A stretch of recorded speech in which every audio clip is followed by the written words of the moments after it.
पिओली जागा भनेको नि त्यो साले न त्यसको छोरा छ न छोरी छ त्यो मोरा छोरा न छोरी न करा मरामरी त्यो मलाई सन्तान के माया हुन्छ त्यसैले यो हत्या हो बाबु यो हत्या हो यसमा मुद्दा चल्नै पर्छ मुराहरूलाई यो काङ्ग्रेस एमाले जुन यो सरकार छ नि अहिले जुन हत्या गर्यो नि यो मुद्दा चल्नै पर्छ चलाउनु पर्छ यी सालेलाई सबै जेलमा राख्नुपर्छ हाम्रो त्यो बाबुहरू हो नि हामीलाई माया छ नि त्यो बाबुहरूको जुन अहिले एकै दिनमा 19 जनालाई विद्यार्थी हो नि त लाला बाला हाम्रो देशमा आफू आयो बाबु अब जेनजी आछ अब यो चीजहरु त सबै हिसाब होइन बाबु त जेनजीलाई धन्यवाद छ हामीहरू पनि समर्थन अझ तिनीहरू अझ सजग भएर लड्नुपर्छ अब अझ लड्नुपर्छ किनभने होइन यो अहिले तपाईँको बाबु कहाँ भएको छ यो संविधान 2047 साल चाहियो तपाईलाई पनि हामीले राज चाहिएको राजा बिनाको देश हुँदैन राजाको छोरो होइन बाबु होइन त्यो होइन त्यहाँ पनि छ नि त्यसको कुरै नगरौँ अनि बाबुबाट एकैचोटि नाति होइन बाबु अहिले ज्ञानेन्द्रै आउनुहुन्छ त्यसपछि हृदय आउँछ नाति आउँछ उसले पारसित भनिसक्यो मलाई राजा भन्नु छैन फेरि सोनिका रोका रानी बन्ला होइन त्यस्तो छैन त्यो छैन राजाले किन भनेर राजा भने नि बाबु राजाले यो देश बनाए पृथ्वीनारायण शाहले यो देश बनाएर 2224 राजाले एउटा सिङ्गो नेपाल बनाइदिनु हो त्यसपछि राजा महेन्द्रले यहाँ भारू पैसा चल्थ्यो हाम्रो नेपाली पैसा थिएन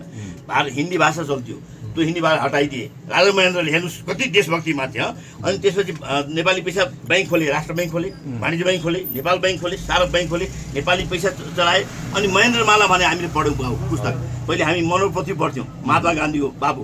हो त्यो छोडेर अनि महेन्द्रमाला पछि अनि हामी नेपाली हो भनेर भारतको जति पनि दबाब आयो संसदमा को बस्थ्यो भारतीय प्रतिनिधि बस्थ्यो त्यो पनि राजा महेन्द्र हटाउनु त्यसपछि तपाईँको 17वटा चेकपोस्टमा भारतीय सेना राखेको थियो उत्तरमा चाइनालाई टक्कर दिनलाई त्यो पनि राजाले महेन्द्रले हटाउनु किति विश्वको बालामा प्रधानमन्त्री हुँदाखेरि हो त्यसरी चाहिँ तपाईँको नेपाली बन अनि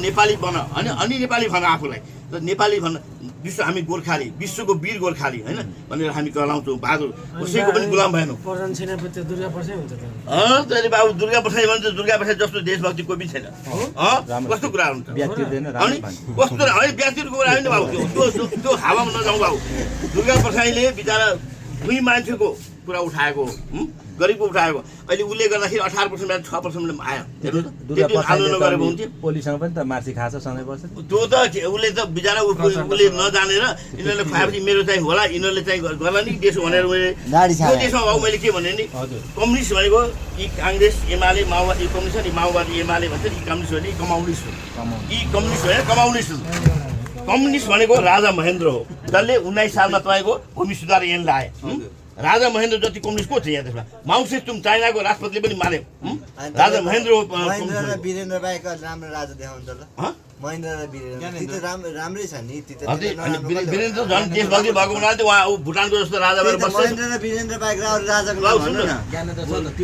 इन्डियाले के भन्यो वीरेन्द्र सरकारलाई भुटानको जस्तो राजा भएर बस्नुहोस् होइन तपाईँलाई चाहिँ हामी राजामा मान्छे भन्दाखेरि हामी न कसैको गुलाम भयौँ होइन हामी कसैको गुलाम पनि हुँदैन हामी आफ्नो सोचमा बसेको उसलाई भारतले के जान्छ भने यहाँको सुरक्षा र यहाँको विदेश मन्त्रालय हामी हेरौँ तर राजा वीरेन्द्रले मानेन